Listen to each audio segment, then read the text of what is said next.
Welcome to Cartoonist Kayfabe, Wizard number 39, November 1994. I am Jim Rugg. My name's Ed Piscor, and Jim, we were pulling an all-nighter with the previous two that we did. I feel obligated to say that this November 1994 issue, I was born in July 82. I was actually 12. I was not 13. I feel like that's important. All right. I was just a tween. Good. Set the record straight for sure. So another Spawn cover. This time by Greg Capullo, who's just starting to join the Spawn sort of family and team. I think he'd been working with McFarlane at this point probably for a little bit. And not much better exposure than getting to draw it on the cover of Wizard. I was a fan of his from X-Force, man.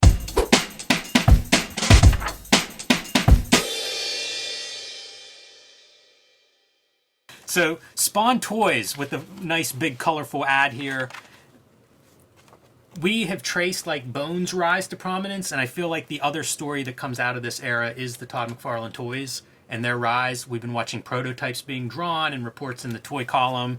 At this point, they're here, man. This is their arrival. So you get a nice Spawn front cover, you get the Spawn inside ad. I'm sure Todd McFarlane paid a pretty penny for this, but that's how you launch stuff. Or not. He's a savvy enough business guy that he could say, listen, Garib, I'll write an article for you for free, but let me bank some ad, some ad costs.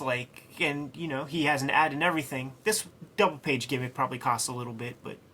Ad for Valiant House Style, and they call out Bernard. I assume that's a reference to the artist Bernard Chang. Do you mean the power forward of the Pratt basketball team? That is who I'm referring to. And I mention it here because we're going to get a Bob Layton interview this issue.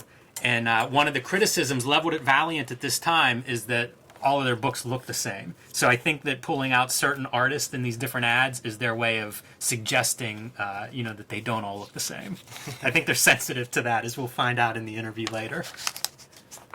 Look at that. Primordials is whack.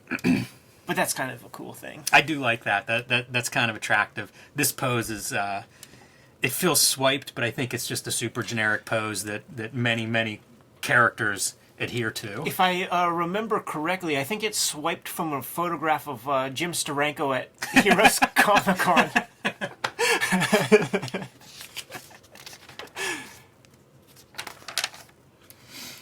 Letter from the publisher, A Star is Born.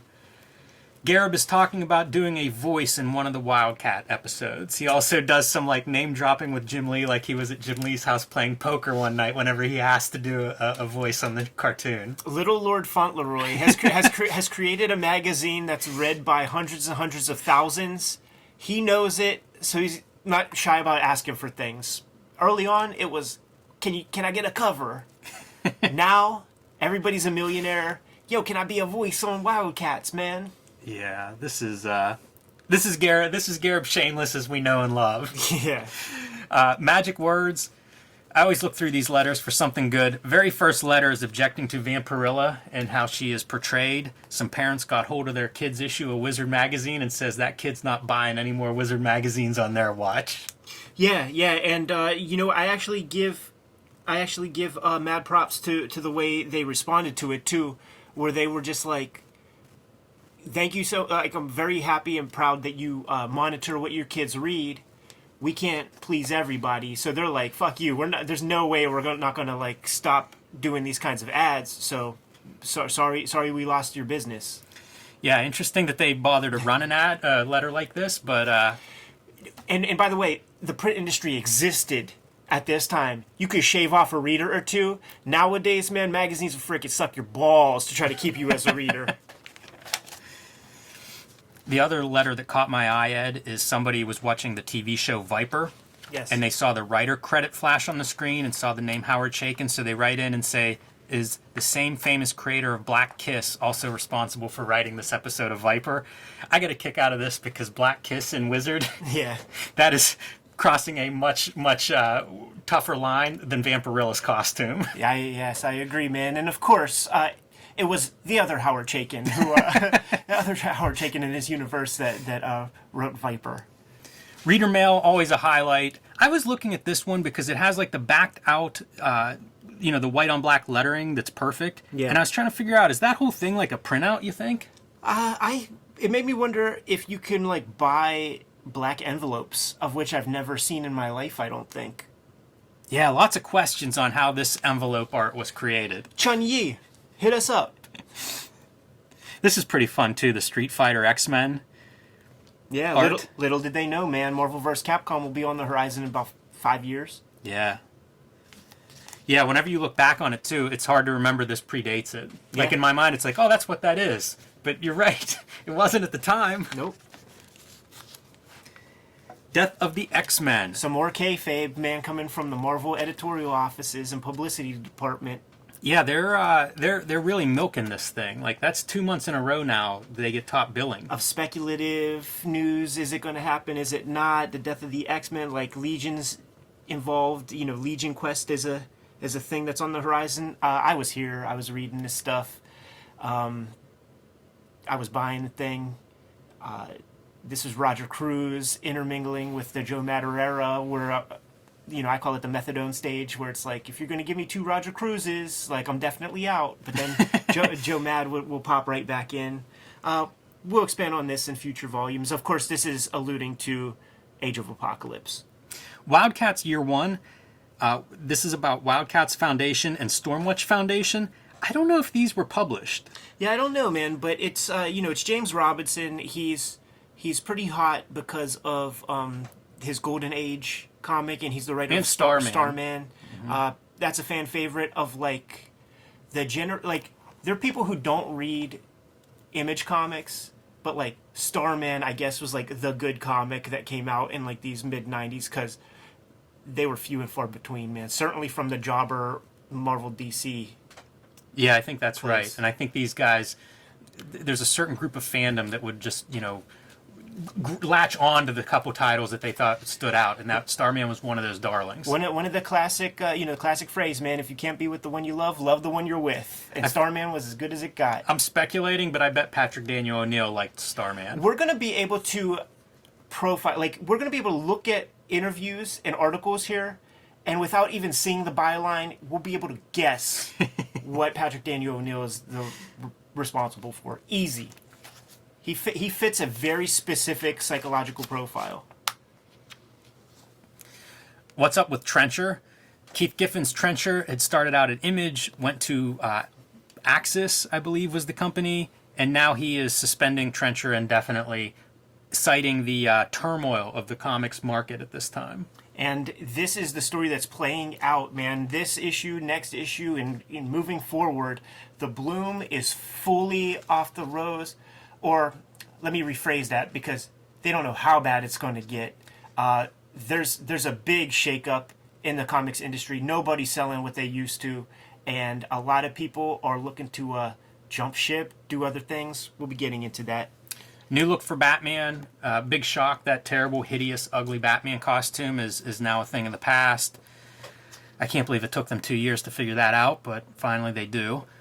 Superman Aliens. Early mention of this. Dan Jurgens, I guess, is writing and penciling. They're not sure who the inker or the finisher is going to be. I believe it ends up being Kevin Nolan, who's mentioned as one of the people's names that's being thrown around. He definitely did a Superman Aliens series, prestige format, that is gorgeous. Yeah. Like, Kevin Nolan as a finisher, really, really strong on a lot of these artists, and certainly the best I can think of for Dan Jurgens' artwork, but, like, it all fit really well. Superman, Aliens, it was a good concept of a mashup, and then, like, art-wise, like, that's a series. When it comes out, we'll certainly flip through them, because that's when it stands out. When you have Kevin Nolan doing the finishing, he is not a tracer. He's going to add his own strokes, and he is not going to let you slide if you're a whack penciler. Not saying that Jurgens is. I actually like Jurgens. Art is very competent, but we can't ignore the Booger Man Pick and Flick Adventure Sega Genesis ad. Look at that thing. Isn't that great? It's a great ad. It's a great ad. Yeah. How did they bill for that, by the way? Good point. Maybe 2 pages? Could be. 2 pages of ad space? Tarzan Predator crossover shaping up. Lee Weeks is going to be the artist on that. That sounds like a good match. This is a book that I don't remember, but turns out is a book, and I think Lee Weeks is a really good fit for that. The Kubert students, learning under the tutelage of Joe Kubert, they excel at Kubert properties, because when he's your teacher and you have this visual guide to show you how to ink certain kind of like textures and stuff. You get Tim Truman, Hawkworld, and you get Lee Weeks on the ones and twos doing Tarzan. Like Tom Yates does that kind of like organic stuff. Like, it's a QB thing, man. That makes sense when you put it out there. Vampirella and Shadowhawk out for blood, and the whole conceit is about Shadowhawk's friggin' HIV blood, and she's a vampire. What is one to do? She might have to go into Atkins diet. Look at that ad. Yeah. Dude, so good. That is a good ad.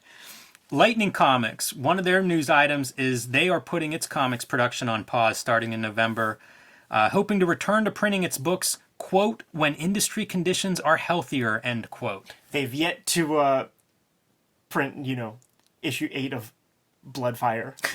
They will, when they do come back, it'll be cashing in on the Bad Girl trend. They'll come back? They do some Bad Girl books, so I assume this is in the future, but it's just one more company citing, like, things are bad out there, man, for these publishers. And it's not totally reflected. You get it in quotes here and there. Whenever you see numbers listed, you see, like, Gen 13 selling, 20% of what Wildstorm was selling a year or so before. So you see it kind of between the lines in the fine print. It's going to get a lot worse. Yeah, and what we're doing is we're seeing where the pimps are. The people who thought that they were going to get into the business, man, be culture vultures, bring out wheelbarrows full of money from this business, and then they realize that just ain't happening anymore. That was a period of time.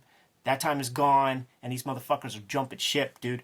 All of that said, in the top left there, something to gasp over, there is kind of a new resurgence, thanks to stuff like Bone, of self-publishing. A lot of people are getting in the game, man, and in the quarter bins, you will find this Gasp anthology series, man. Not series, it's like a one-shot, and it's a sampler pack. Yeah. I guess the idea would be that each of these cartoonists in here, and you could, see the names on the inside there, maybe they'll each, almost like an APA, they'll each get, say 500 copies or however that'll work, and they can have them at their table at the various festivals. It promotes everybody, and then, all, something about tides, rising all boats or something, however that phrase goes.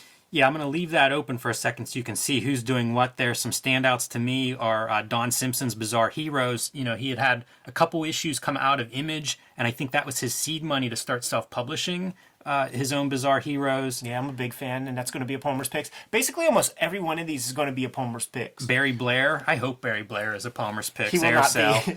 Drew Hayes, Poison Elves. We've seen their name pop up. Eric Treadaway. I've shown books of his because I have one called Alphabet that was like Vortex or something very early on, and I know that name's familiar. So I'll tell you what. One of the reasons why it's familiar. He had cover art in an old issue here, but he's also part of the Four Horsemen and people who went on to their toy sculptors. Oh, geez, I didn't realize that. Yes. Oh, man, I'll have to pull that. Maybe I'll do an episode or something on that issue I have of his. It's kind of interesting. So, Roaring Rick's Rare Bit Fiends by Rick Veitch, Terry Moore, Paul Pope, Steve Bissett, Terry Wood, Bat and Lash. It's a pretty good list. It's a nice snapshot of who was self-publishing at the time. And there must have been a gang. Flip through a few there must of have these. been a gang of these too, man, because these litter the back issue bins. Stunning. Bissett, get to work, man. That's a cool gimmick that Bissett does, stretching. It's almost like the Boogerman ad. Yeah. It stretches over several pages and silhouette and really shows off his artwork. It's a great ad. I'd like to see that thing as one continuous piece. Paul Pope, THB time period. Yeah, you definitely see these floating around, and why not, man? There's your Drew Hayes, Poison Elves. Doesn't Barry Blair. Here he is, Dandy Dawn. Or as he reminds us, Dr. Dandy Dawn. Yes. So good as a craftsman, man. Yeah. The feathering, the lettering. Really cool. Shaman's Tears returns to Image. I remember that was kind of a big deal whenever they axed Shaman's Tears. There was a minor uproar. The book was on time. But it got cut with a bunch of those titles, and so it comes back, but doesn't have the same impact, man. It's a different industry that it comes back to, even 6 or 8 months later, whatever the time period is. Mike Rowe was always reliable to me, man. Almost every comic I read of his was fine, okay. I dug it enough. I never felt like he stole my money. And when universes collide is DC Malibu Ultraverse crossover that never comes to pass, because I think Marvel buys Ultraverse or buys Malibu, shortly in the near future. Maybe they bought it because of this news item. We have to prevent this crossover. Could be. All right, here we go. Spawning Ground. This is Greg Capullo, who's now working with Todd McFarlane on Spawn. Previously had been on X-Force, and this is a big spotlight on him. Yes, and before X-Force, he was on Quasar, and the disparity in royalties from a Quasar to an X-Force, it's big chasm, man. So when he got that chance to do X-Force, he really wanted to show and prove, man. But he's talking about, to begin, he did stuff for Fantico, which is cool. Gore Shriek. Yes. Before that, he was a commercial artist. His biggest client would have been General Electric. Yeah, and he says the biggest stuff that people would know. So it's how would we know, Greg?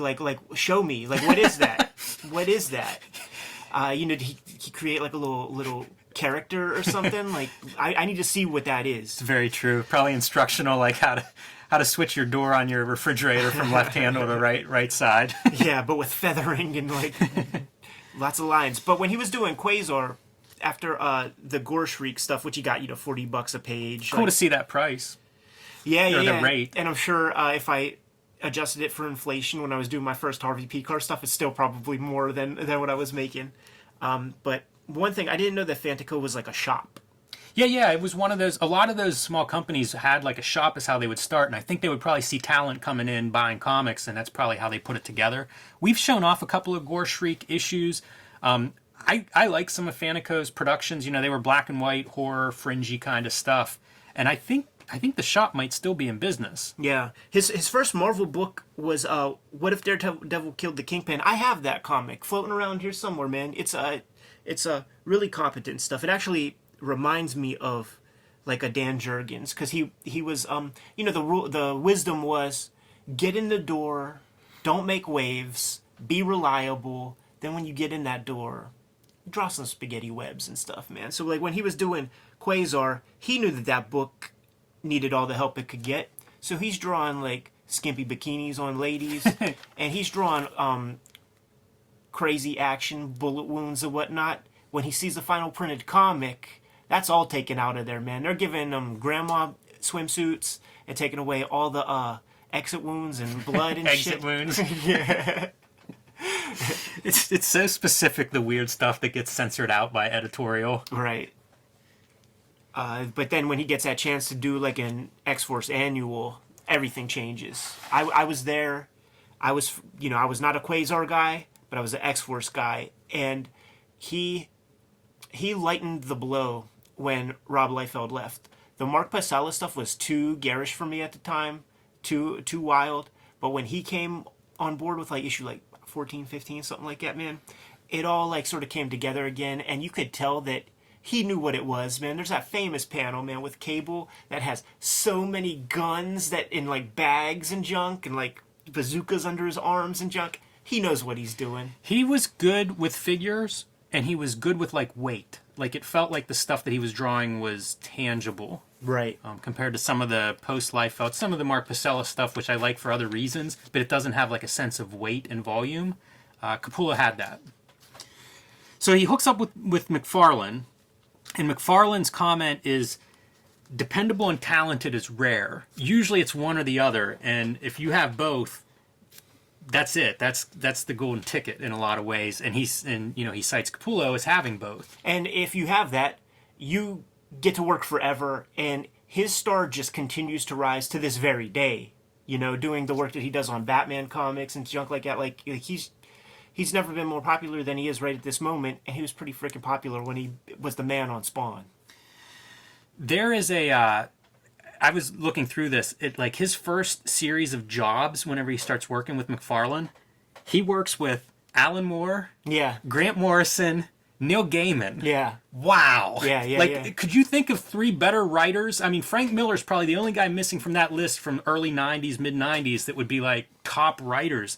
That is amazing. Like, that's your first 3 jobs when you show up. That's a real good point. And the Alan Moore thing comes when the Brutes and Babes columnist Bart Sears can't seem to get issue 3 of Violator done on time, man. So that's when Capullo gets the call, turns in a really good job that excites McFarlane enough to use his talents some more. And Todd is now Todd Toys. He's got to sell some product, man. And that Angela figure, I mean that Angela character, that was only spotted in like issue 9 of Spawn, man. We're in like issue 18. It's been months, and we got to pump this figure out there. Why not have a miniseries? Very interesting how that works. So Neil Gaiman delivers the his script to Capullo on audio cassettes. How cool is that, man? That sounds... I'd like to listen to those audio cassettes. You know, we've all heard Neil Gaiman talk at this point. That would be pretty cool, I think, to get a script that way. Yeah. It's almost like podcasting before podcasting or something. I'm surprised those don't exist in some form at this point, because like that would be a cool object. Although now they're probably confiscated in some legal evidence chamber somewhere. That is the funny thing about this, man, because in this issue and the next one, like a lot of it revolves around Angela and Gaiman and McFarlane singing the praises of one another, and mostly McFarlane singing praises of him, and we'll get into that. But like, it is funny looking back on it, knowing how everything turned out. By the way, I'm still looking for a British guy. Maybe I'll get Rufus Dayglow to read the Neil Gaiman parts of the deposition, and I'll be the Todd McFarlane, and we'll make that video. That would be the best. Yeah. Yeah, there's a lot of quality in this interview, kind of nuts and bolts stuff. He talks about editors being like mirrors. You need others for feedback. They can see your artwork better than you can. I think it's insightful. I think that is something that people who don't have an editor for too long, I think you see them go off the rails usually. Like, it's good to have somebody that's can be objective and look at your work with fresh eyes from a clear perspective. Yeah, and you got to find a good one. You know, you got to find someone that you jive with. Like, and when you find a good one, you know, Anne Rice kept her editor for 35 years. Stephen King the same. Yeah, like, a lot of writers. That's a famous thing. When you find a good editor, like it's a bond. You know, actors and stunt doubles and writers and editors. It is true, though, and even a good editor, like you say, Ed, the connection's important. Like a good editor isn't necessarily universal for everyone. You know, like, quality, part of it is personality and how you interact and how you want to receive feedback. Right, because if you just want unanimous praise and stuff like that, then you'll turn a page and they'll say, good job, and let you fall on your face if you draw 2 left hands or something like that. He talks about movies being an influence on his style, particularly like with scene transitions and angles, which I think is interesting because that is a storytelling comment, the idea of like scene transitions. Haven't seen a lot of cartoonists talk about things like that. And I do think he has more of a storytelling bend to what he's doing. It is a post-image, he's a post-image guy in that regard. It's not just pinups, it really is sort of an application of storytelling. Yes, and that comes across in the actual drawing too, because he is like one of those guys at Image, and this was not to be taken for granted, who could draw just a trench coat that looks like a trench coat that doesn't have like metal fucking double lighting and junk like that. So he's definitely coming from a different place, and eventually he will take over the Brutes and Babes type feature and have storytelling clinics and stuff. Yeah, that makes sense to me from what we've seen so far. Some of his influences include both John and Sal Buscema and Gene Colan. I like seeing Gene Colan's name pop up. I always think he's a guy. I really like his work, so it's cool whenever somebody calls it out. And one last note I have is he mentions like after Image, Marvel stopped promoting talent after Image. You know, like freelancers stopped promoting freelancers after Image happened. So that was a very dramatic shift that happened almost instantly when he started doing work for McFarlane, is getting interview requests and things of that sort, promotional outlets for himself as an artist. That's a big deal, man.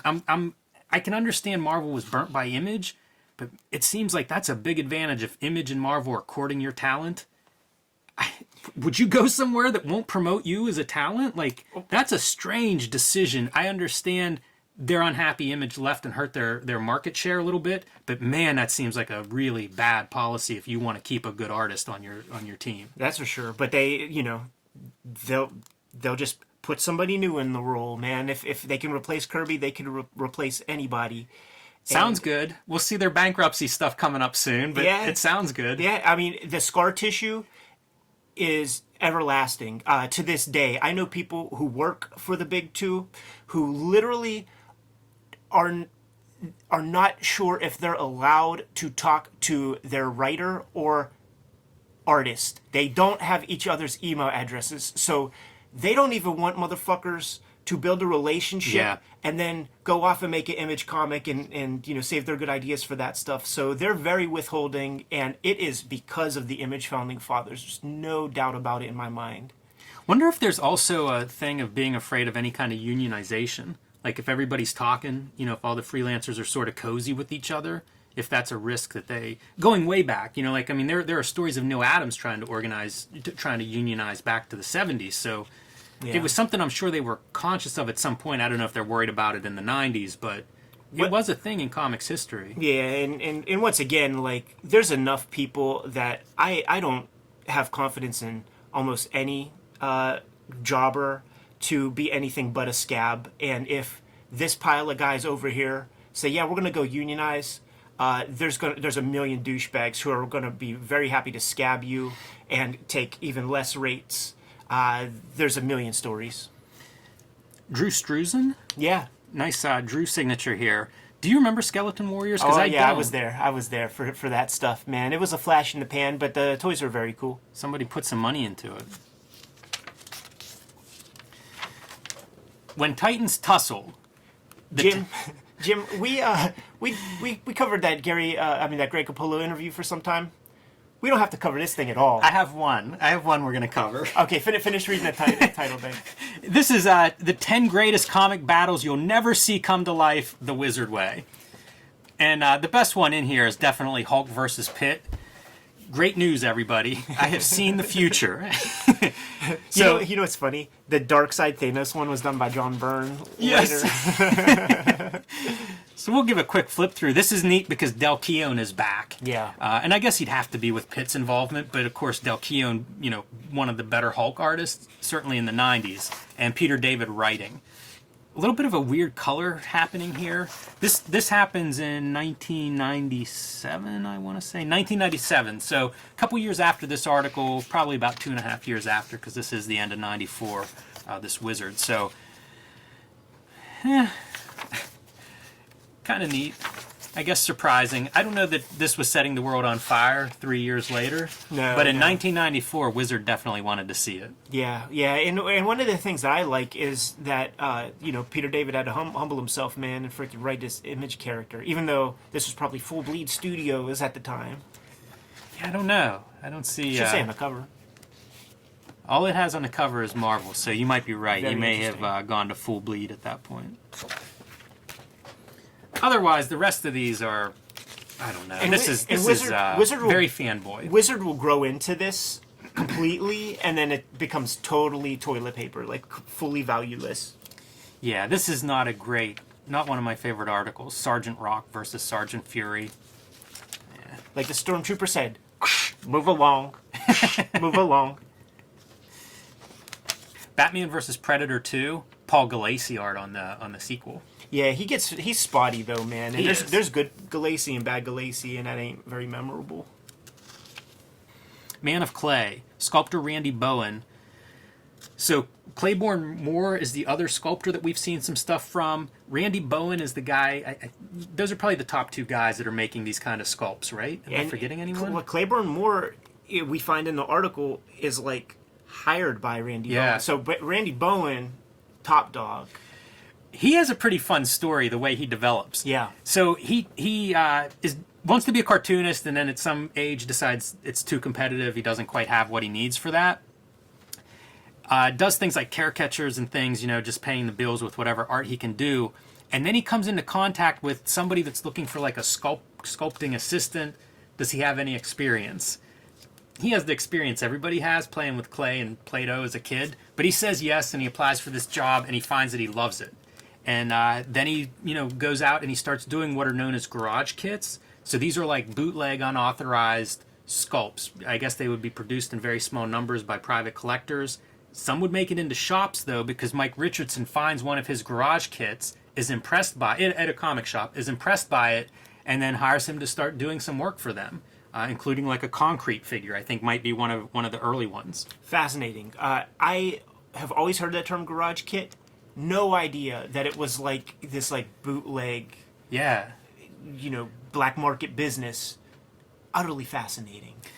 It's pretty neat, and he gets a lot of work. He's good at this. It takes off, and pretty soon his wife quits a government job to work for him. He has a lot of people that come through under him, Claiborne Moore being one of the noteworthy ones that goes on to do his own work.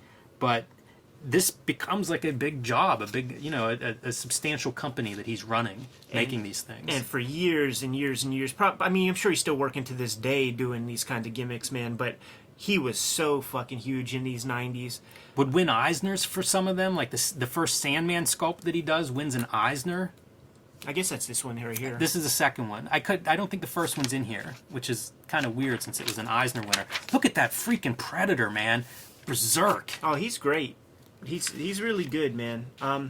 Even as a kid, though, like, I never wanted to kind of, like, clutter my house up with these things. It's just, like, one only has so much room, but I always appreciated just the sort of craft that goes into these. The list of stuff that he does is massive. Like, he does all kinds of characters. We see Frankenstein here, Alien, Mask, Predator, King Kong, Shadow, Doc Savage, lots of cartoon characters, Bone.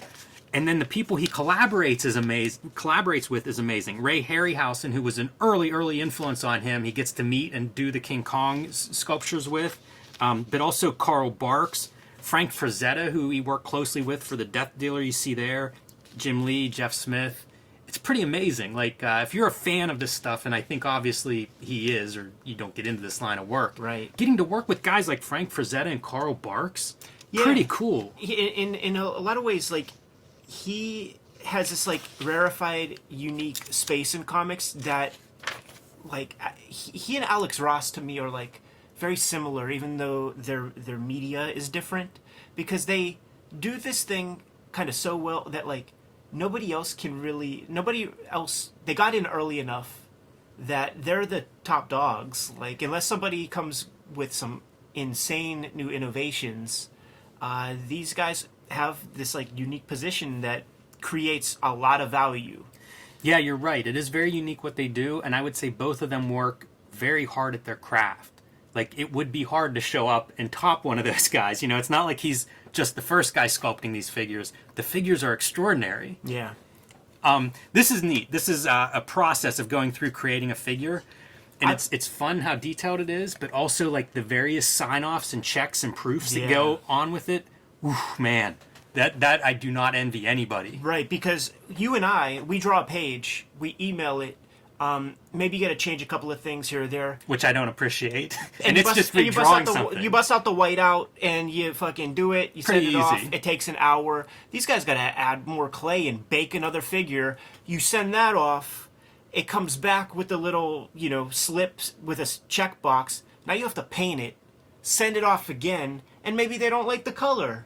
Maybe you got to repaint it again. Yeah, it's a process, but it is neat seeing him talk about building it with wires and wood and stuff, and then Sculpey, which you could always buy at like Pat Catan's or Michael's or any art supply store, which I think this inspired a whole generation. And we all did. And this piece right here, we won't get into it much here because it must have been very popular. Just this exact one, because there'll be like a 4 or 5 page feature in the future that like Robert Kirkman hit me up and was like, "Dude, I bought Super Sculpt and tried to like figure out the tools and stuff." Yeah, I think a lot of people did. It's a Boba Fett figure that he's making in that one. Stay tuned. So he tells a story in this article that is far out. I think Looney Tunes fucking taught us not to do certain things, man. And this is probably one of the things that we should all know. So he's working very detailed work, a lot of eye strain. He's using eye drops, because his eyes are always feeling this strain of working with the super detailed stuff. And one night he goes in to put in the eye drops and accidentally uses super glue. Jim, you ever get fucking super glue on your finger? It's a nightmare. It will be on your finger for 3 days. I don't know how to get that shit off. Maybe fingernail polish. It seems to get everything off, but imagine your eyelid. If you touch another finger, it's kind of hard to get them fingers apart in 2 seconds. You know what I mean? Like, it immediately bonds. It sounds terrible, and he describes like cutting his eyelashes off with a Swiss Army knife or something absurd and going to the ER. But here's my question for you. How do you do it to 2 eyes? You would instantly know that's super glue in your eyeball, right? Did he do it to 2? Did it to both eyes. I missed that part. Randy, we gotta talk, man. He's very lucky that the internet didn't exist here, because there's a lot of fucking people at the hospital and in the emergency room. They don't abide by that HIPAA Act. And if you think that some 3 a.m.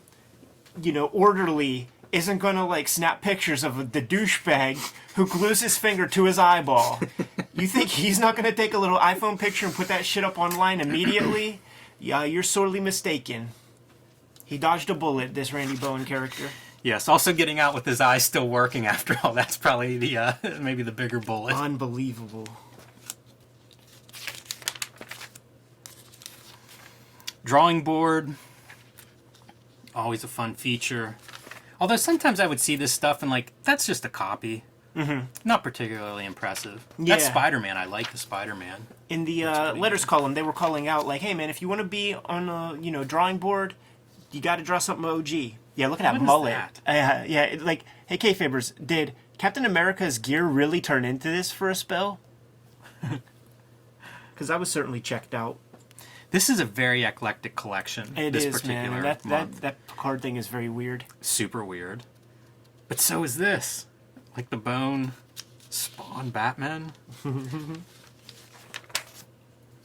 Brutes and Babes, Anatomy 101.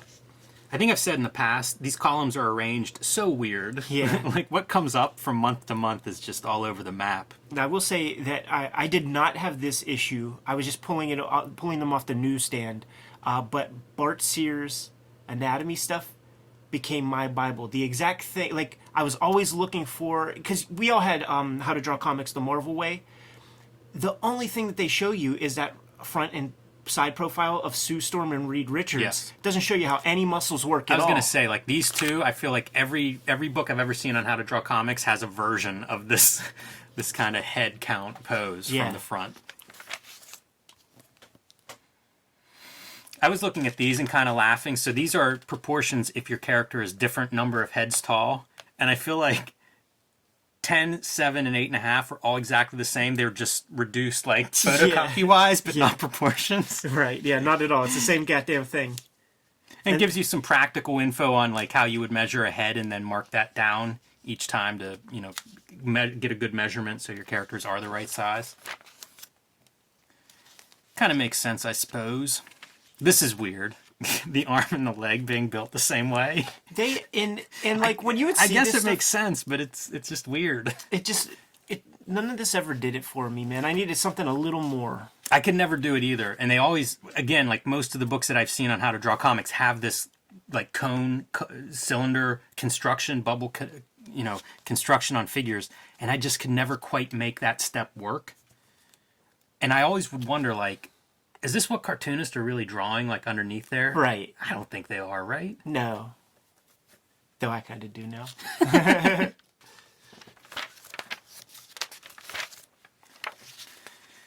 All right. Cut and Print, the Comic Insider's Guide to Hollywood. From freaking Wizard 1, pretty much. They were talking about, like, a Spider-Man movie, Jim Cameron, all of this.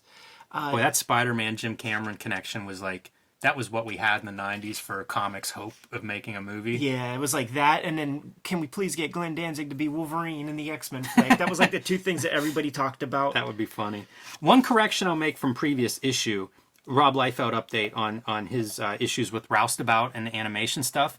We had said $800,000 was what he paid. Here it says 80, and upon reflection, it had to be a typo last issue because, like, a Jim Lee episode of Wildcats is $400,000, and that is more than the average animated show. So, like, $800,000, like, I don't think he paid. I think 80,000 is the right figure.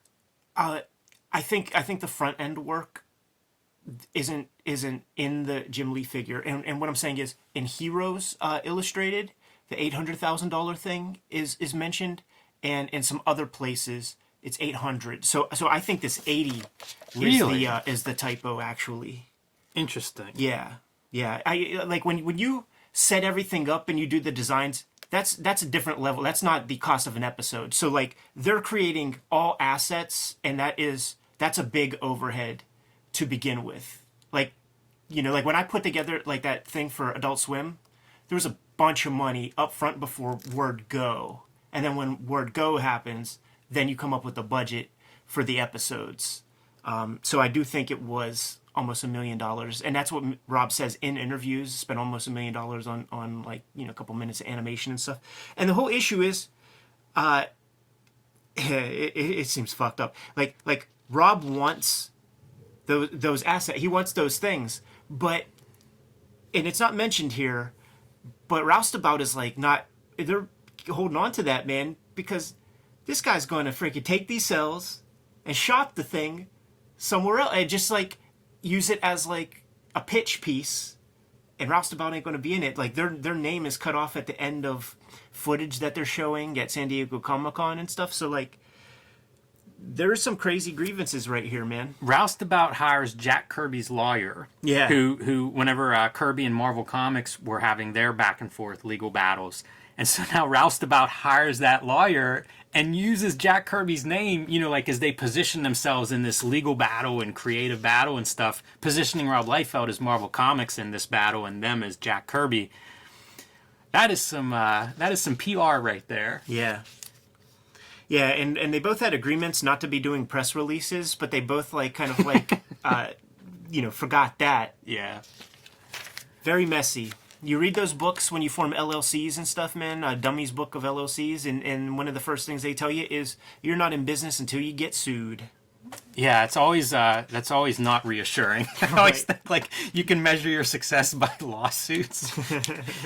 Not looking forward to that. Kevin Eastman is working on signed on with Sony Wonder to co-produce Underwear, his original special for children. I feel like there's stuff wrong with that sentence. How can you do a kids show called Underwear? Well, it's WHERE. Yeah, I don't think it's a good. It doesn't go. No. So I think I suspect why. Oh, you don't remember? They changed the name. It's now called Captain Underpants. It's such he's so close. He could have been like lightning in a bottle twice if he'd have just nailed that combination. And forgot how to draw.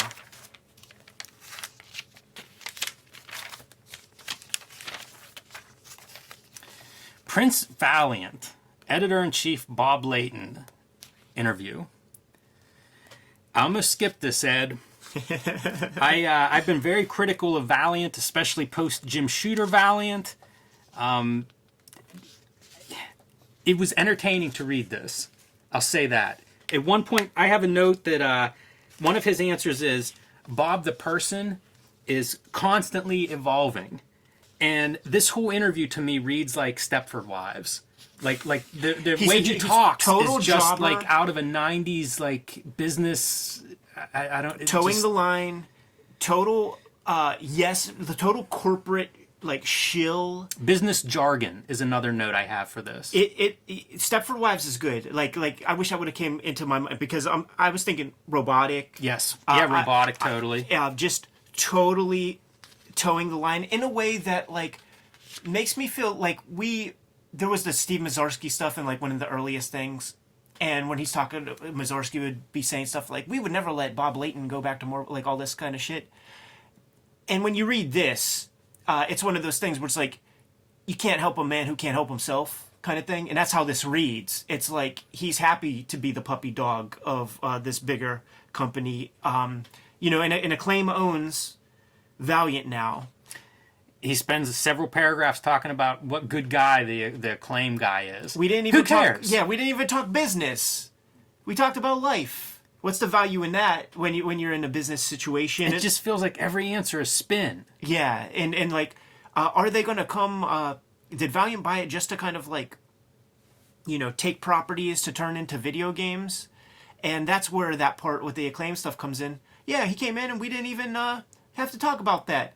How reassuring is that to the hobnobbers or whatever his fucking bullpen people are called? Knobro. Knobro. How reassuring is it to Knobro?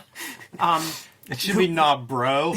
Who have no idea if they're going to have a job tomorrow because this video game company came into the mix. Well, Ed, I think that vertical integration should make you feel quite a bit better. Bob Layton, what does that mean? What's that mean, man? Where'd you read that? He talks a lot about character being like that's his staple for good storytelling and stuff. I don't know, man. This is a rough interview. Like with Greg Capullo, we were talking about dependability and talent. Bob Layton cites being both creative and good at the business is his rare combination that has led to his success. I liked his old Marvel work. Like I like the Hercules miniseries and stuff. And they're citing, and also when you see something like this, like once again, you know that this is going to be a Patrick Daniel O'Neill piece. You know, he's getting to talk with his favorite Iron Man guy. It just so happens that the guy's working at this Valiant company, blah blah blah. That's his in to like have the conversation. But O'Neill is talking about like how Bob Layton is like the first guy to like kind of figure out how to do metal texture. Yes, as an inker, right? In ink. And I think that's worth noting because somebody had to figure that out. Like, with all the stuff you talk about Kirby or whatever, like, he never did good metal. Like, he never communicated that texture or whatever, like, very well. And somebody had to. So maybe it was Bob Layton. It's such a weird innovation. And there are actually things, we'll get into them now, but there are some good things in this interview too. I don't want this to be all perceived as slamming him because there are a few things that I think stand out as very positive. It is interesting that his innovation is the inking technique for metal though. It's so bizarre. Only in comics. Yeah, I mean, somebody's got to do it, you know. For sure. And he did, and a lot of people took that shit and ran with it. And I even bring it up because it is a piece of Jim Lee. We couldn't have Wetworks without this breakthrough. Exactly. He names Jeff Smith's Bone as a very good comic. Terrific, he calls it. So that's pretty interesting. I mean, like Bone was everybody that read Bone, I think, was a fan. I talk with these editors, man, and like even when I was at Marvel, like dudes are like, yeah, like Ray Pettibone and Dan Clowes are like my favorite shit, and it's like, well, why can't you inject a fraction of that energy into your fucking product? Do you think it's because you can't control Ray Pettibone or Dan Clowes? Like those dudes show up, like they're not gonna be changing. I ain't talking about editorial. I'm not talking about having them show up. I'm talking about like, here's a template of like some other point of view, and like maybe let your jobber see it. That could be brought to that. You could at least be mindful of this shit. And that's one of my strangest disconnects with comics is the perceived, I'm going to call it Wednesday Warriors, but this idea of what a comic book looks like or should look like. And I've heard everybody on earth, I swear, has told me a version of this. And in my mind, it's like we see a lot of stuff, Ed, you know, mini comics, pencil drawings, all kinds of like this range. And in my head, it's like, oh, that's all fair game. But it isn't. Mm-hmm. It isn't. You know, like I think there is a look that is probably from the top, you know, both directions, from readers, but also from the top down of like, this is what a comic looks like. You know, and it's a certain line quality. It's there's a certain criteria there that it's even though there are a lot of comics that look different, there is sort of a, I don't know, man. I don't know if it's time based or what, but I think there are some styles that are linked there. One of the things that comes up is the criticism, and it pains Daniel Patrick O'Neill to bring this up, but he asks him about the criticism of Valiant is that all the books look the same. Bob Layton's answer here, I think, is great. He says that, first of all, he really objects to that and cites a bunch of different artists that work for them and how different their styles are, and I agree with him. You know, he's going from Bart Sears, Joe Quesada, Bernard Chang. Like, these are very different styles, but the coloring is what he thinks makes them look the same, and I am with him 100%, and I usually say it's like, I don't know, late 90s into the 2000s, where coloring surpasses ink in terms of defining how a comic book looks. It might be earlier, and it might be because I wasn't reading these Valiants at the time that I don't think of Valiant as being like, this is whenever the coloring superseded the inking. But it probably does happen here, and I think it's a real astute observation on Layton's part, because to me, coloring has become the visual thing that we identify when we flip through a book at a store. Yeah, and very few people were down with the Valiant color. It wasn't separated like the color that we traditionally knew. It was kind of shot from the Doc Martin dyes and stuff. Yeah, it was like painted. It wasn't digital color, the early ones at least. Yeah, and there were problems associated with that, the slipped plates and junk like that, where it would look fuzzy. But like when I went to Kubert school, like 2 of my teachers colored Valiant comics, and I was like, oh no. Oh no, please don't teach me color theory and shit like that, because I had such a bad kind of vibe from that color, and it is the color that made it all look the same. If you were to quiz me, that's the first thing that would have come to my mind. One last thing that comes up. Well, his early days, like he went through Charlton very early on, worked with Wally Wood. I'm always interested in guys that come through, like, do some time with Wally Wood. I don't know if that's a plus in your life or not. Obviously, he's a celebrated cartoonist, but I think he certainly had his well-documented struggles. The other thing that he mentions is DC Implosion. So DC Implosion, for anybody unfamiliar, I guess is late 70s, mid to late 70s. DC cancels a third of their books, presumably for poor sales. That is before my time. Even as like reading history, I've heard of it. It's a big moment in comics history. But it's not one I'm that familiar with, and it kind of illustrates, like, the way he describes it, it does make me more aware of, like, this is the sky falling. Mm-hmm. If you had been working there, like, a third of their book line canceled. Do you know anything about DC Implosion, Ed? Have you heard any stories from, like, old-timers talk about it and stuff? I have. Once again, Kubert School, Steve Bissett in conversation. Dick Giordano was going to have a book. Lee Elias was a teacher to Kubert School, was going to have a book. Rick Estrada was a teacher at the school, was going to have a book. They were all going to have books. Joe was going to have something. Doug Wildey was going to have a book. And Bissett told the story, like, when these guys show up for work because they would take the train in, half-hour train to the school, with tears in their eyes. They're inconsolable in some instances. And it was like the moment Veitch and Bissett and those guys were like, well, I'm going to find a different way. These people who were inconsolable were people who were dependent and had a certain measure of job security for their professional careers. And now they have nothing. Now they have to, like, actually do some work and scramble. And they saw the complacency. I don't want to be put words in Bissett's mouth, but this is my perception. They saw, like, the complacency in those guys, and like that was what kind of created the vibe. But yeah, a lot of people were out on their ass, man, and most of them found their footing elsewhere. I know that some of them came to Marvel and junk, but it was a big deal, and some of the plans that they had were very cool. I guess it's just like, do we need House of Secrets and House of Mystery? Like, maybe just don't have all of that. Yeah, it's such a, I don't know, apocalyptic moment or something there, surely at the time. Like, we see now it's all in the past, like my experience with it, hearing about it. But man, at the time, it just sounds like chaos. And we're the products of that. Like, so, like, just the way American culture is at this moment, I don't think anybody expects that they're going to be in a professional, like in a position for 30 years and get the gold watch. Yeah. So we don't even exist in that world, but they did. Right. Even though they were in that freelance capacity, they did. So it was probably a big blow. And from a historical standpoint, that's probably right before the direct market starts to kind of like show up and offer a lifesaver for, those comic book publishers, in that it's like, these are guaranteed sales. Right.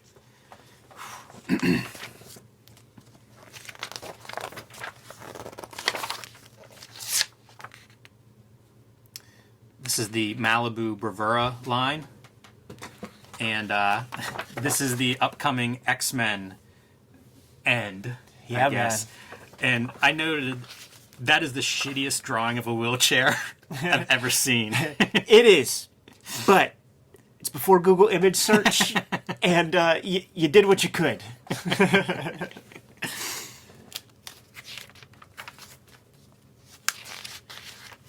This is funny. Top Cow, Mark Silvestri's moving to L.A. from leaving Wildstorm Studios in San Diego, moving to L.A. And it says Top Cow no more, so this is like a contest to rename the Top Cow studio. Next issue, we're going to get a mea culpa on that one, but it's funny that it's like a 2-page feature here. fiction, the powers behind Bravura.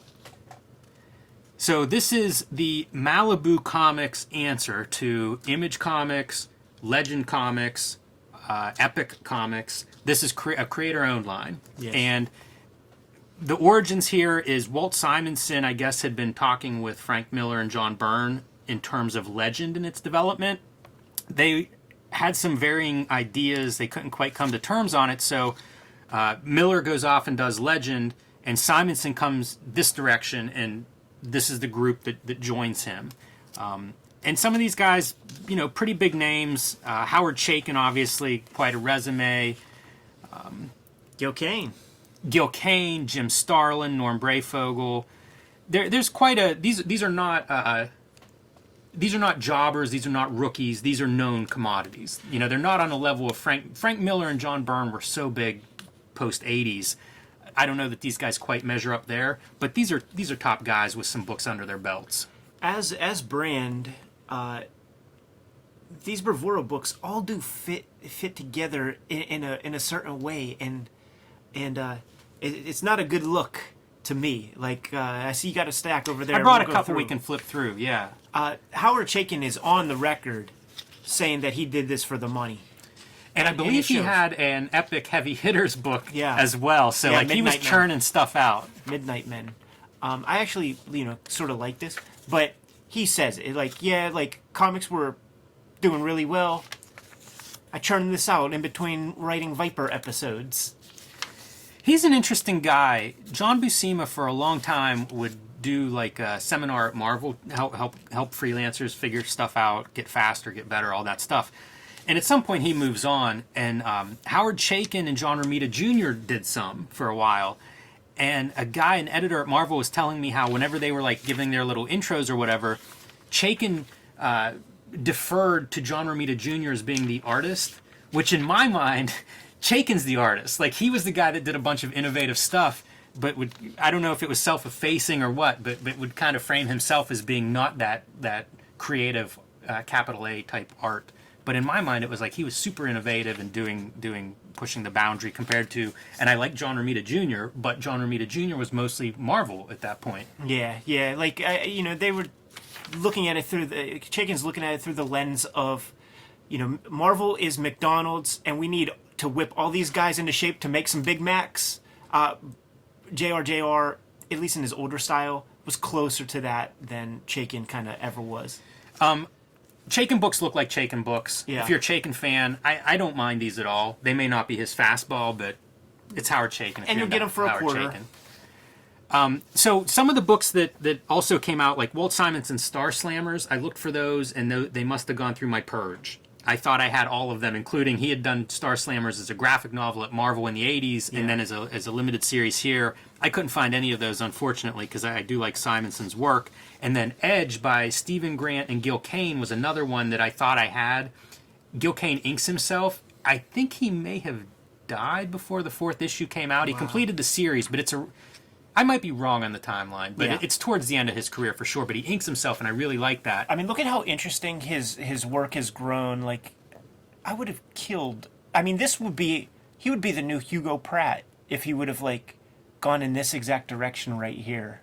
He's funny because everybody who has stories about Gil Kane, it's this erudite, educated man, sophisticated kind of character, and the shit that he would do, for Edge and stuff like that is it's pulp silliness, Well, he's also got such a history.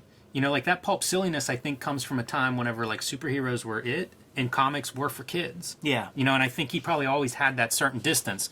One time whenever he goes out on a limb is self-publishing Savage. This is a subsequent publication, reproduction of Savage.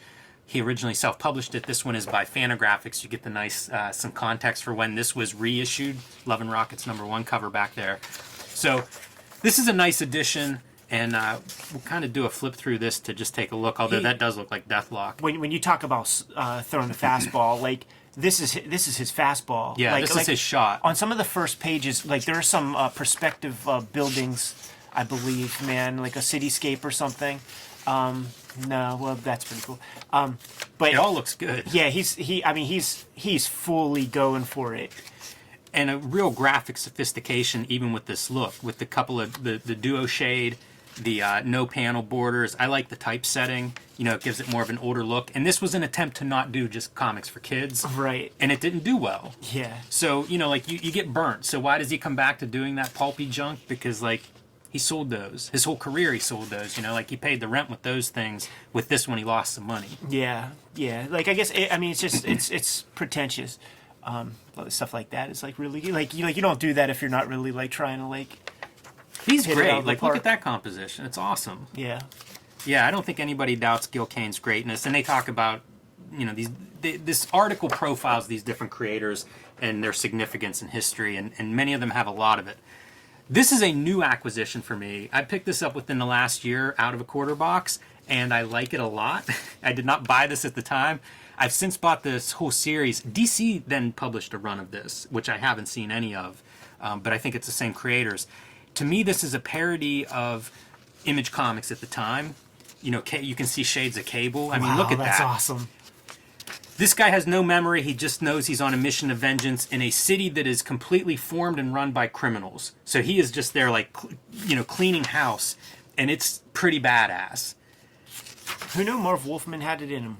Well, as they get into plot in subsequent issues, it goes downhill. So anybody that's interested in this, I would say do pick up issue 1. It's very fun. It's even a fun read. It's not just fun to look at. But as the series progresses, I enjoyed it much less. As we get to hear his backstory and get into it, it's kind of like, okay, that first issue's fun. But it's very fun. Like, that character's absurd. It looks like something that would be created in a Wizard Create-A-Character contest. It does. And I mean that in the best possible way. Norm Brayfogle did Metaphysic,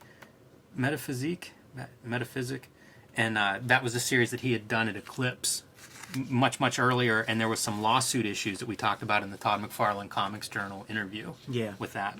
But I like Brayfogle's art, and I think that's a cool-looking drawing. No breakouts in the Bravura line, though. It was everybody just grabbing a couple dollars. Yeah, I think that's true. Toying around this month, San Diego Toy Con. That's actually San Diego Comic Con. He's having a little bit of fun with that name. But a lot of toys, of course, are promoted there. This is when little Eddie P goes to Hill's department store with Mom and is like, "What? There is Wildcats toys and frickin' Iron Man figures? Are you kidding me? And Fantastic Four figures? Like, it would be just like whole aisles of superhero stuff. Not to mention, your occasional Spawn and everything. Now, these shits are contingent on, like, the success of animated series, man. Right. So these are all dogs. These are garbage. Like, they go away fast, but these stores still have all that aisle space, and it'll be Spawn taking all that real estate in a year. That's really interesting. Like, a lot of these come out of the cartoon launch, whereas Spawn toys start up, and then next year or so, the HBO animated Spawn shows up, and then the Spawn movie. It's a slightly different rollout. Maybe that helped them too. Well, for sure. And prototypes of the Spawn toys. So this is as far as I got into my collecting. Like I had entire first wave. I had This Badrock. is second wave. I had Badrock. I had a Commando Spawn. I had an Angel. Did you have a Clydesdale? No, never saw any of the big tchotchkes. But, that's it. I had a Dutch figure as well. But that's as far as I got because it got crazy fast, man, with, like, Cosmic Angel and shit. They try to make a joke about Commando Spawn. Does he really need bombs and stuff? He's Spawn. Yeah. Shut up. Yeah. Go read Spawn issue 7. And I'm saying the Hourglass didn't come from nowhere. he doesn't want to use all his powers, and he died a commando. Why not kick your ass with bullets before having to, like, use up his energy meter? Yeah. How are you going to beat Overkill from Series 1? And, of course, in the comic, you don't get any of that. It's like, you sort of know that the meter's there, but it's like in, like, the cartoon and stuff, you're like, oh, so that's why he's using all the guns.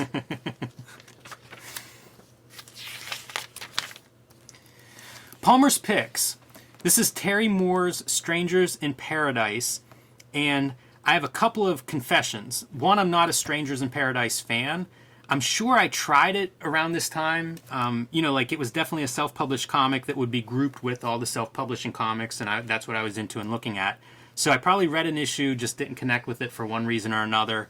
If I had to cite a reason, I would look at his art and we've said this in the past, if you're pretty good, it can be boring.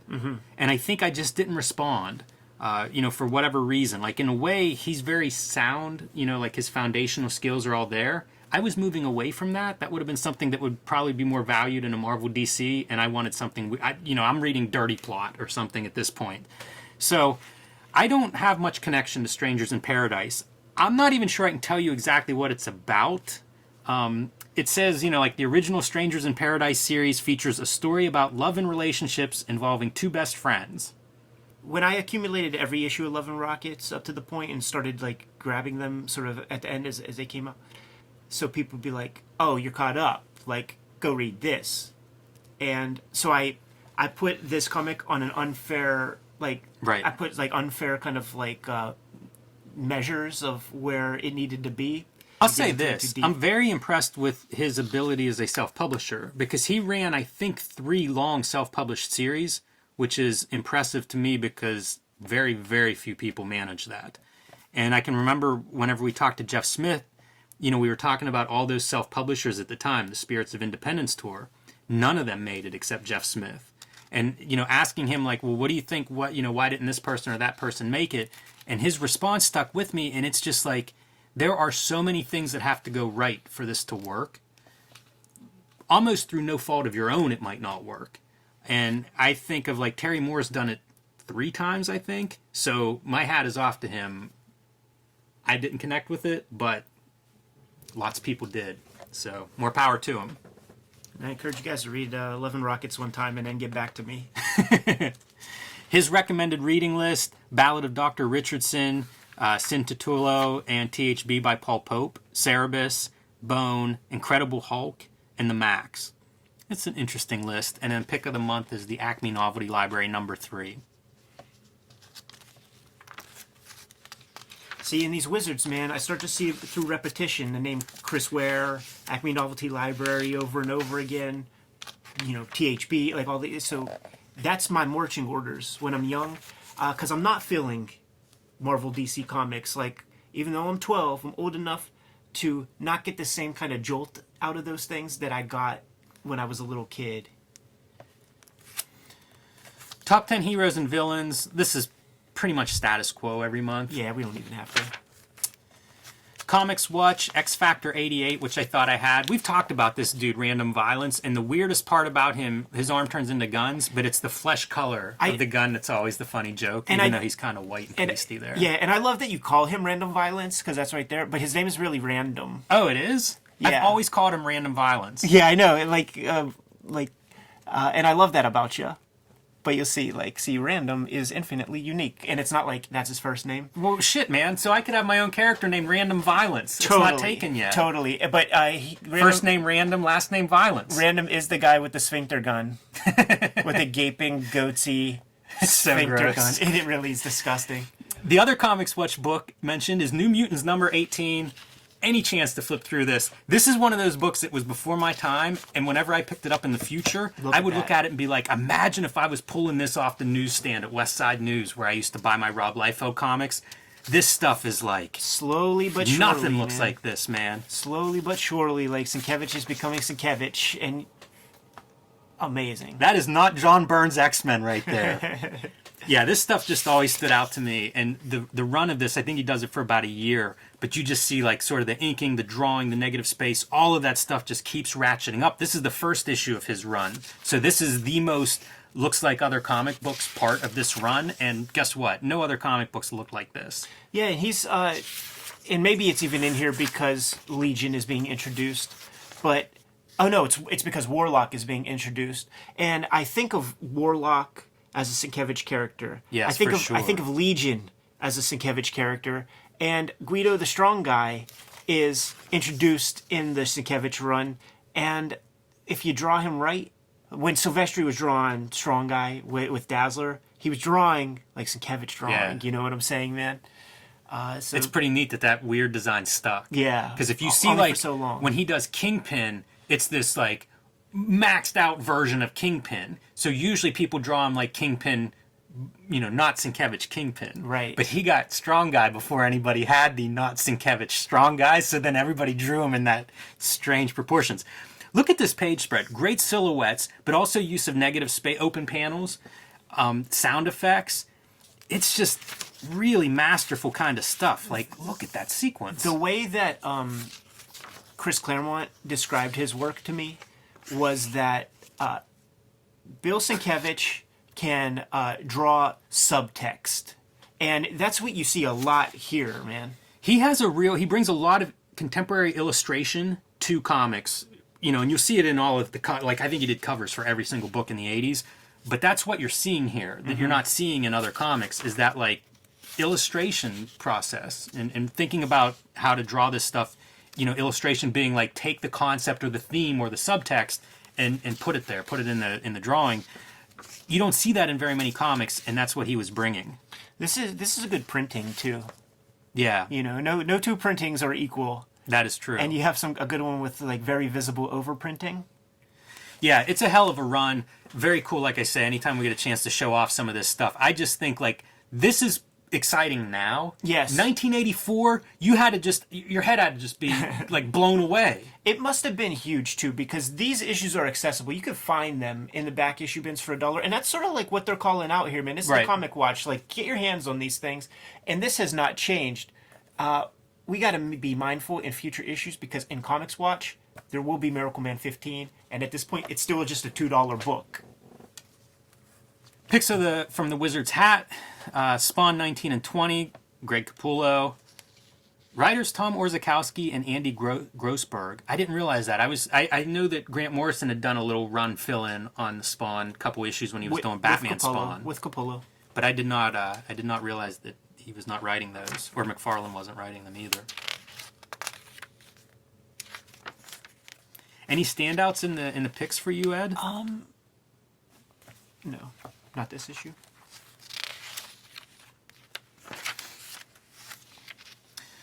Top 100 Generation X #1 takes over the #1 spot from Spawn 25. As you can imagine, it's a #1 on the cover. It also has that cool foil cover. Top 10 comics. To me, it's Gen 13 and Bad Girls. There's a clone reference. There's a Deathblow and Kindred cover variants. But, I mean, it's 4 issues of Gen 13 on here. This is a Gen 13 heavy list. Always cool to take a look and see some photos of the creators who you might not have seen before, like Jeff Darrow. But we've got to point out, whenever the comic book Mulkey brothers, Kayfabe and Nicieze and Scott Jobdell, are in the house, man. And who are the Mulkey brothers? They are jobbers who put their bodies on the line and had hundreds of matches, never won a match. My favorite part is how happy they are. It looks like they just won the lottery, and that's how I describe it. Yeah, and they did. Still riding that wave, man.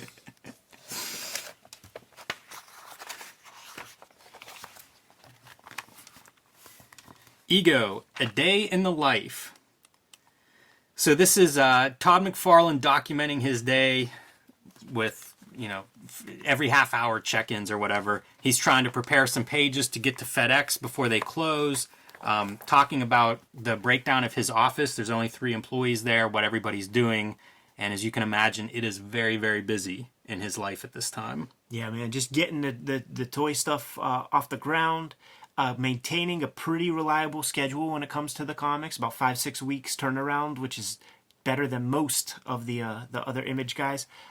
Honestly, my favorite part of the article really is just knowing that Todd is writing this in the third person. That's funny. I had a couple of things that I pulled out. One, the UPS delivers the latest Image books, which is them bringing a box of Image comics. But in my mind, I was like, so is that Pitt or Wetworks, right? The other note in here, he's wrapping up 3 pages that have to get out for the next issue. And so he's inking, it's like final inking on these 3 pages. He inks faces last. Yeah, that is odd. Like, I think nobody does that. No, I ink faces first. Like, Most to me, people it's do. like, if you get in a deadline crunch, the face is pretty damn important. I don't want that to be the thing that I'm drawing all of in the last 5 minutes. Like, yeah. To me, get those right and then, work outward. Todd, he's idiosyncratic, man, and this is a day before the internet, so he had to, like, scribble his compositions really quick in pencil, send them shits off to Tom Orzechowski to get that lettering done on the board, so then that is what is being delivered. He got a bunch of stuff delivered, just needs that final finish. And Terry Fitzgerald is one of the two other people that are in the office. He's filling in blacks and erasing, and he's filling in blacks with Sharpie. Yeah. So I love it. It's fun. It's a nice glimpse. Oh man, this scares me, this ad. The big one is coming, Wizard 41, a 300-page year-end wrap-up. That's a lot of reading coming up, Ed. 250 pages of filler. And Wizard Profile, Kurt Busiek. Any takeaways from this? These invaluable Wizard profiles? Yeah, that's the thing. There's usually zero takeaways. Milk Caniff, Yep. Terry and the Pirates is like a call out that we've rarely seen, if ever, in a Wizard magazine, and Busiek cites that as one of his favorite comics of all time. Interesting that I guess it is a comic book magazine, so he's citing all comic influences, but as a writer, didn't get much literary influence on the docket here. So that would be the number one thing I would be curious about when talking to a writer. But listen, man, the guy's hot. Marvels came out. They got to get him in here somehow. They do person you'd most like to work with, and he says Alan Davis. No, Alex Toth. No, Frank Robbins. And it goes down the list, and it's like at some point Adam Kubert instead of Alex Toth and Frank Robbins. I don't know, man. I think you're going the wrong direction, Kurt. I think that he should just stick to writing books and get out of comedy. It's not his strong suit. Ring a bell next time you tell a joke, Kurt. All right. That brings us to the end of issue 39. And let's have 1 second on the Raw is War ad, because it is Cartoonist Kayfabe. This whole stretch of dudes would be like WCW. Yeah, very soon, right? Yeah, that's what I thought of whenever I saw this. Is like, man, there's some strong WCW overtones there. This ad would be on the back of so many comics. I'm trying to think of what I was reading at the time, but almost every comic I had this exact ad. And you can see why Valiant's looking at that vertical integration, man. Now that it claims it owns the house. Yeah, get a narcissist Lex Luger fucking comic. This is what's coming up next week, Jimmy. This is an issue I had some fondness for, man. Number 40 of Wizard. Greg Capullo in the house. Neil Gaiman, going to be talking about Angela. How about McFarlane with a coup here? Spawn back-to-back covers? Damn, dude. Yeah, man. And Neil Gaiman had The Endless with Destiny and Despair and all the characters with the Ds. And this is the Violator family with the Vindicator and the Validator. That one with the one eye is great. Well, yeah, the bat symbol or the Batman Beyond symbol. Yeah, is that the Violator visor? What do you say, Jimmy? We get the hell out of here? Let's wrap it up. Kayfabers, like, subscribe, and follow the YouTube channel. Hit the bell icon. We'll let you know when we have our next videos available. You can find Cartoonist Kayfabe merch and t-shirts in the link below this video. I have to go work on my metal inking technique, Jimmy. And you all have to go read more comics.